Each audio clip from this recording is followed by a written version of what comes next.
प्रधानमंत्री नरेंद्र मोदी के एक वक्त में बेहद चहेते अधिकारी ने कैसे मोदी सरकार को आईना दिखा दिया। आज निर्मला सीतारमण के बजट से क्या वाकई में ऐसा कुछ निकल पाएगा जो इस देश के आर्थिक हालात को बदल सके।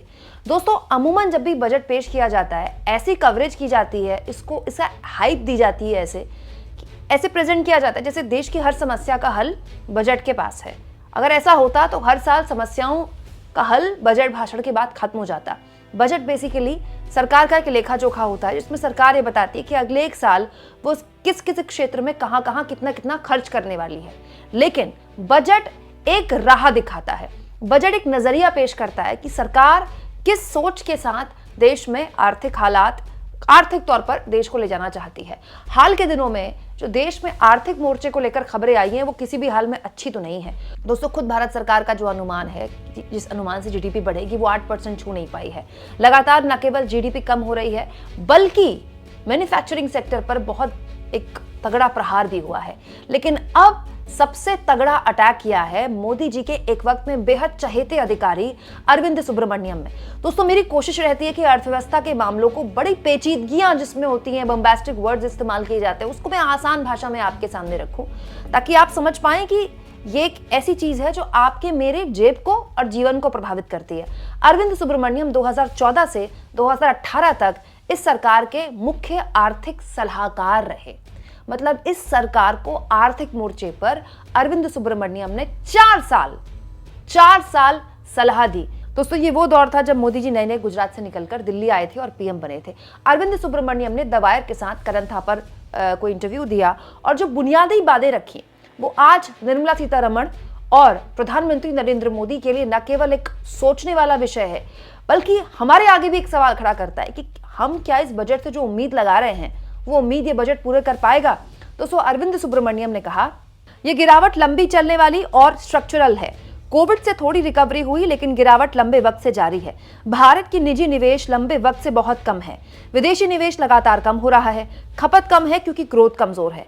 हमें एक ऐसी पॉलिसी चाहिए जो लंबे वक्त के लिए भारत को ग्रोथ दे पाए, जिससे नौकरियां पैदा हो। दोस्तों, बार बार ये कहा जाता है सरकार द्वारा कि देखिए हमने तो कॉर्पोरेट को राहत देने के लिए टैक्स कम कर दिया। कॉर्पोरेट टैक्स कम किया है सरकार ने और रिकॉर्ड स्तर पे किया है, जो कि सरकार के लिए एक बहुत बड़ी आमदनी का जरिया होता है। लेकिन सरकार ये कह देती है कि हमने तो कॉर्पोरेट टैक्स कम किया, लेकिन कॉर्पोरेट से जो उम्मीद थी, निजी कंपनियों से जो उम्मीद थी, वो उम्मीद पूरी नहीं कर पाई। निजी कंपनियां रोजगार नहीं दे पाई। हाँ, ये बात काफी हद तक सही है।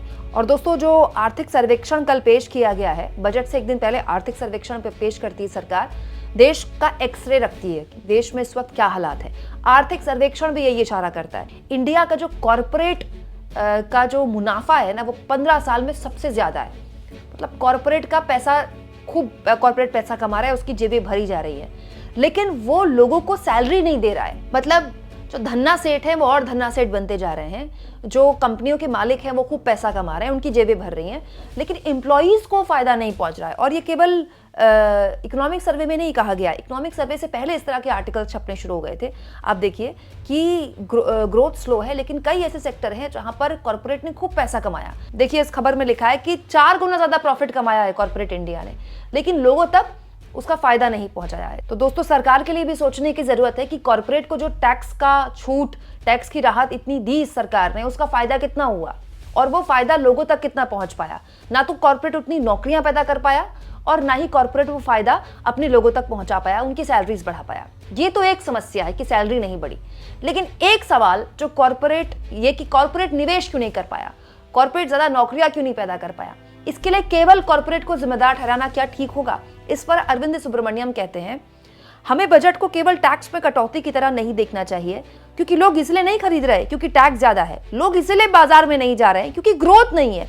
सरकार को ऐसी नीतियां बनानी होंगी जिससे ग्रोथ हो और इससे नौकरियां बढ़ेंगी और लोग बाजार में जाकर खरीदारी करेंगे। अरविंद सुब्रमण्यम ने जो बात बोली है दोस्तों, बहुत ज़्यादा चौंकाने वाली और एक तरह से आंख खोलने वाली है। अमूमन बजट जब आता है तो हम यही उम्मीद करते हैं कि मिडिल क्लास को फ़ायदा पहुंचाने के लिए कितना टैक्स में छूट दी जाएगी, टैक्स स्लैब में कितनी राहत दी जाएगी, मिडिल क्लास को लेकर बड़ी बड़ी बातें होती हैं। लेकिन अरविंद सुब्रमण्यम अपने इस इंटरव्यू में कह रहे हैं कि अगर आपने टैक्स कम भी कर दिया तो भी इससे बहुत ज़्यादा फायदा नहीं होने वाला है, क्योंकि अरविंद सुब्रमण्यम ये कहते हैं कि आपको लॉन्ग टर्म ऐसी तस्वीर, ऐसी नीतियां बनानी पड़ेंगी जिससे ग्रोथ बढ़े, विकास हो।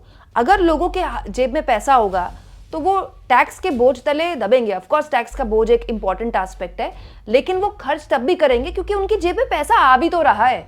यहाँ प्रॉब्लम ये हो गई कि पैसा जेब में आना कम हो गया या फिर उतना ही है, टैक्स का बोझ लगातार बढ़ रहा है। पॉपकॉर्न में 3 तरह का जीएसटी, दही दूध में जीएसटी, टैक्स लगातार बढ़ रहा है लेकिन ग्रोथ नहीं बढ़ रही है, ग्रोथ रुक गई है। तो अरविंद सुब्रमण्यम जो इशारा करते हैं दोस्तों, अब ये सरकार कितना सुनेगी पता नहीं, लेकिन अब प्रधानमंत्री मोदी ने कल जब बजट सत्र शुरू होने से पहले जब वो मीडिया से बात करते हैं तो उन्होंने मिडिल क्लास को लेकर बड़े एक तरह से हिंट्स दिए कि ये जो बजट सत्र है ये गरीब और मिडिल क्लास के लिए फायदा पहुंचाने वाला हो। ऐसे कयास भी लगाए जा रहे हैं कि हो सकता है कि टैक्स स्लैब में मिडिल क्लास को थोड़ी राहत देने की कोशिश ये सरकार करे।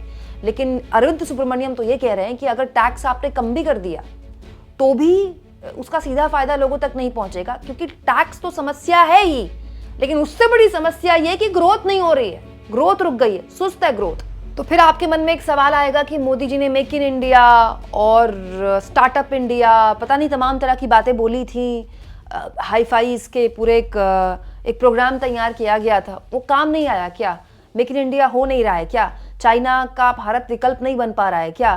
तो इसका जवाब भी अरविंद सुब्रमण्यम देते हैं और वो कहते हैं निवेश कमजोर हुआ है क्योंकि ऐसी बड़ी नीतियां नहीं बन पाई जिससे लोगों के अंदर भरोसा पैदा हो पाए। अगर निवेशक के मन में विश्वास पैदा होगा कि उसका लगाया पैसा डूबेगा नहीं तो निवेश जरूर बढ़ेगा। तमिलनाडु जैसे कुछ राज्य हैं जो चाइना +1 जैसी संभावनाओं का फायदा ले पाए, लेकिन बाकी राज्य इससे पीछे हैं। इस सरकार को समझ में आ गया है कि वो सरकारी निवेश के भरोसे नहीं रह सकती, क्योंकि निवेशक के मन में रिस्क कम करने में ये सरकार नाकाम रही है। हमारा उत्पादन कम होने का एक कारण ये भी है कि हमारा एक्सपोर्ट यानी कि निर्यात कमजोर है। हम अभी भी मंगाते ज्यादा हैं, भेजते कम हैं।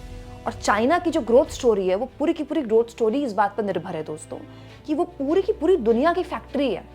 मतलब हम चाइना से compete करते हैं। आप जानते हैं चाइना में स्थितियां यहाँ तक आ गई हैं कि ऐसी फैक्ट्रीज भी वहाँ पर बननी शुरू हो गई हैं जो डार्क फैक्ट्रीज हैं। वहाँ बिना लाइट के काम होता है। आप कहेंगे बिना लाइट के काम कैसे हो सकता है, आदमी काम कैसे करेगा? क्योंकि वहाँ आदमी काम ही नहीं कर रहे हैं, वहाँ मशीनें काम कर रही हैं। मतलब इस लेवल पर चाइना आगे बढ़ गया। आप सोचिए वहां पर अगर आप कोई सामान मंगाते हैं तो ड्रोन से डिलीवरी होती है। मतलब हम जिस कंट्री से, जिस देश से compete करना चाहते हैं, जिसकी +1 पॉलिसी हम बनाते हैं, उससे compete करने के लिए हमें सबसे इंपॉर्टेंट निवेशक के मन में उस डर को खत्म करना होगा कि अगर वो कहीं पैसा लगाता है तो उसका पैसा डूबेगा नहीं। तमिलनाडु का जिक्र यहाँ पर अरविंद सुब्रमण्यम करते हैं और बहुत शानदार एग्जाम्पल उन्होंने तमिलनाडु का दिया कि तमिलनाडु से एक कंपनी ने अपना बोरिया बिस्तरा बांधा कि भाई हमको यहाँ संभावनाएं नहीं लगती, हम दूसरे किसी देश में जाएंगे जहां हमें संभावनाएं देखें। तो कोई और सरकार होती तो उस कंपनी को परेशान करती। तमिलनाडु की सरकार ने, एमके स्टालिन की सरकार ने उनके साथ इस तरह से व्यवहार किया कि आपको वाइंड अप करने में कोई दिक्कत ना हो। बाद में वो कंपनी दोबारा आई इस सोच के साथ कि हम जब जा रहे थे तो ये राज्य इतना वेलकमिंग था तो हम वापस भी आएंगे तो इसी राज्य में आएंगे। तो सवाल ये दोस्तों कि अरविंद सुब्रमण्यम ये कहते हैं कि जो तमिलनाडु कर सकता है वो बाकी राज्य क्यों नहीं कर सकते? भाई देश में ज्यादातर तो राज्य डबल इंजन के राज्य ही हैं। यूपी डबल इंजन का, महाराष्ट्र डबल इंजन का, हरियाणा डबल इंजन का, मतलब बहुताया राज्य में या तो एनडीए की सरकारें हैं या फिर बीजेपी का मुख्यमंत्री है। तो फिर कहाँ ये राज्य चूक रहे हैं कि वो अपने लेवल पर उस तरह का इन्वेस्टमेंट नहीं ला पा रहे हैं जो कि तमिलनाडु जैसे राज्य ला पा रहे हैं। दोस्तों अब बजट आ रहा है तो हम उम्मीद करते हैं कि एक स्ट्रक्चरल दिक्कतें जो इस देश के आर्थिक मोर्चे पर ये देश फेस कर रहा है उसको इस बजट में एड्रेस किया जाए। सिर्फ भाषणबाजी, लंबी लफबाजी से आप एक दिन के लिए बजट की हेडलाइन बना सकते हैं, लेकिन लॉन्ग टर्म आपको अगर वाकई में लोगों की जेब में पैसा डालना है और अर्थव्यवस्था का चक्कर चलाना है तो आपको स्ट्रक्चरल रिफॉर्म्स पर काम करना होगा। ये कहते हैं अरविंद सुब्रमण्यम, जो कि मोदी जी के एक वक्त में मोदी सरकार के मुख्य आर्थिक सलाहकार रह चुके हैं। आपको कितनी उम्मीद है दोस्तों इस बजट से? कमेंट बॉक्स में जरूर लिखें और जितना हो सके चैनल को शेयर करें, सब्सक्राइब करें और थैंक्स और ज्वाइन के ऑप्शन से अगर आप चाहें तो कुछ आर्थिक मदद भी चैनल की जरूर करें।